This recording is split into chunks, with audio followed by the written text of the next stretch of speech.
Профессор Дахкильгов внес значительный вклад в развитие ингушской науки и оставил заметный след в истории нашего университета.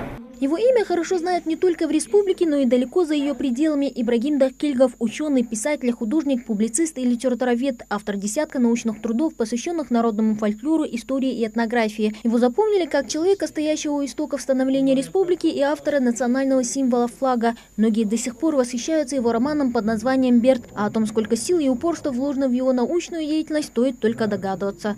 В бытность Ибрагима Абдурахмановича именно им был задуман и частично реализован проект по современному ингушскому языку, где была заложена идея реализации академической грамматики ингушского языка. Две части этой работы, этого проекта уже вышли в печать. Это морфология ингушского языка и лексикология и фразеология. Студенты, педагоги, ученые, писатели и многие другие. Актовый зал научной библиотеки ИНГУ полон желающих поближе познакомиться с творческим наследием известного литературоведа Ибрагима Дахкильгова. Азе Гандалоевой посчастливилось быть одной из его воспитанниц. Будучи преподавателем в университете, он часто проводил экспедиции в горной Ингушетии, вспоминает она. Тогда Аза и увидела его безмерную любовь к родному краю, истории народа и литературе. У нас заседания очень интересно проходили.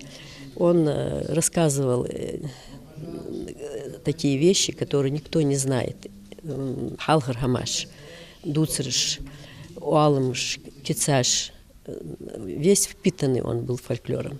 Докорцун. Он мог часами об этом рассказывать. Немало теплых слов звучат из уст его соратника Хасана Туркаева, с юношей, который позже займет свою нишу в истории ингушского народа как выдающийся ученый, писатель и публицист. Он познакомился еще в 1957 году. Хасан вспоминает, увлекаться наукой Ибрагим Дахкильгов начал еще в студенческие годы. Именно тогда он заметил в нем талант в рисовании. Ибрагим изображал на холсте родные башни и готовил иллюстрации к своим книгам. Мы жили в общежитии, естественно, в разных комнатах, и наблюдать, как он рисует за творческим процессом, не приходилось.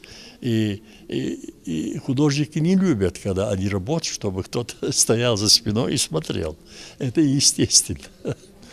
Да. Но я говорю, если бы небольшая научная увлеченность, он был бы великолепным художником. «Кавказоведение. История и современность». Книга под таким названием вышла в свет как раз к проведению международной научной конференции, посвященной 80-летию известного ингушского ученого и кавказоведа Ибрагима Дахкильгова. В сборнике опубликованы материалы, научные труды и работы участников конференции. Очень скоро издание будет доступно широкому кругу читателей.